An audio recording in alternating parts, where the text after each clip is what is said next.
elementary pa lang, napapansin na nila mga gawi kong parang hindi pambabae. Kasi bis na Chinese Carter, laruan ko ay text sa cholens.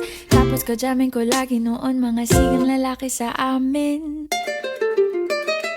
Nung ako'y mag-high school ay napabarkada sa mga bay. Curious na babae na ang hanap din ay babae. Sa halip na makeup kit, bit-bit ko ay gitara. Tapos pormahan ko lagi ay long sleeves na t-shirt at faded na lonta. Pero nung makilala kita, nagbagong bigla ang aking timpla. Natutuwa ko na magpariban at mag-ahit ng kilay at least once a month. Hindi ko alam kung anong meron ka na sa akin ay nagpalambot ng bigla. Sinong mag-aakalang lalaki pala ang bibiyag sa tulad kong tigreng gala. Kahit ako'y titibok-tibok, puso ko ay titibok-tibok pa rin sa'yo. Isang halik mo lamang at ako ay tinatablan. At ang aking pagkababae ay nabubuhayan na para bang bulaklak na namumukadkad. Dahil alaga mo sa dilig at katamtamang sikat ng araw-araw mong pag-ibig sa aking buhay nagpapasarap.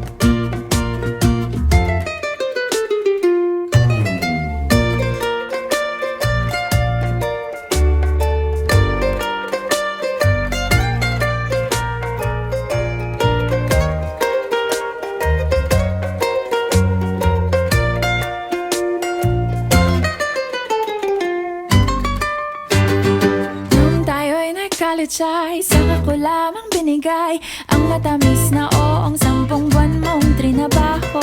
Sa halip na tsokolate at tipikal na mga diskarte, nabihag mo ko sa mga tula at sa mga katamong pabebe. Kaya nga noong makilala kita, alam mo na agad na mayroong himala. Natutuwa kong magtakong at napadalas ang pagsuot ng bestidang pula. Pero di mo naman inasam na ako ay magbagong tuluyan para patunayang walang matigas na tinapay sa mainit na kape ng iyong pagmamahal. Kahit ako'y titibo-tibo, puso ko ay titibok-tibok pa rin sa'yo.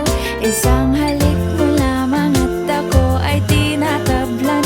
At ang aking pagkababae ay nabubuhayan na para bang bulaklak na namumukadkad. Dahil alaga mo sa dilig at katamtamang sikat ng araw-araw mong pag-ibig sa aking buhay nagpapasarap.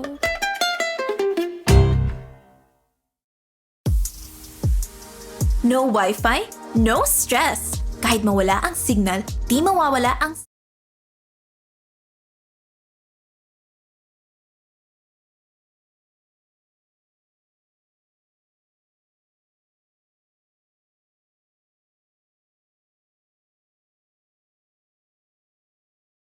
Did you notice something about Zoe's eyes in K-pop Demon Hunters? But first, pick your fighter. Zoe, smash like and subscribe. Mira, drop a heart in the comments. Rumi, do them all. Here's the detail everyone missed. During the final battle, when Zoe goes berserk, her eyes flash this unnatural golden glow, but only for a single frame. It's so quick you'd think it was an animation glitch, but in anime, single frame details are never accidents. That golden light looks almost exactly like the same glow coming from the demon's portal. So maybe Zoe's power doesn't come from training, but from the same force that fuels the demons themselves. Did you notice something about Zoe's eyes in K-pop Demon Hunters? But first, pick your fighter. Zoe, smash like and subscribe. Mira, drop a heart in the comments. Rumi, do them all.